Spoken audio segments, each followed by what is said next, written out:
नमस्कार, आप सभी का स्वागत है इस चैनल पर। आज मनी एंड बैंकिंग का एक और महत्वपूर्ण प्रश्न देखने वाले हैं। प्रश्न है, प्रामाणिक मुद्रा क्या है, इसकी विशेषताएं भी बताइए। प्रामाणिक मुद्रा को इंग्लिश में स्टैंडर्ड मनी बोला जाता है। ठीक है, इसके बारे में जान लेते हैं।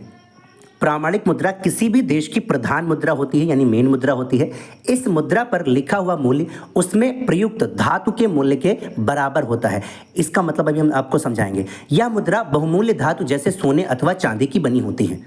जैसे आपने देखा होगा, सोने या चांदी के जो सिक्के होते हैं, मान लीजिए एक सोने का सिक्का है और उस पर जो मूल्य लिखा हुआ 10,000 लिखा हुआ है, तो उस पर जो मूल्य लिखा हुआ 10,000 लिखा है, और जो वो धातु का बना हुआ है, मतलब सोना जो है, उसका भी 10,000 ही मूल्य है। अब आपको समझ में आ रहा होगा, यानी जो लिखित मूल्य होता है और उस जो धातु की कीमत होती है वो बराबर होती है।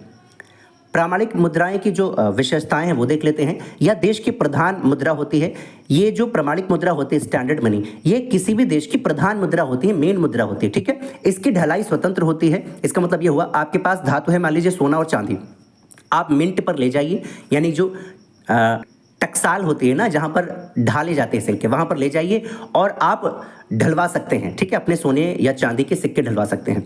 यह असीमित विधिग्राह्य मुद्रा होती है, यानी बहुत बड़ी मात्रा में इसे पेमेंट किया जा सकता है। ठीक है, अगला पॉइंट है, इस मुद्रा का आंतरिक और बाह्य मूल्य बराबर होता है। जैसा कि हमने आपको बताया था, जो अंकित मूल्य होता है और जो धातु की कीमत होती है वो बराबर होती है मूल्य में, वैल्यू। ठीक है, अगला है, यह बहुमूल्य धातु की बनी होती है। बहुमूल्य धातु जैसे सोना, चांदी या कोई और भी हो गया। ठीक है, मेनली हमारे सोना चांदी चलता है।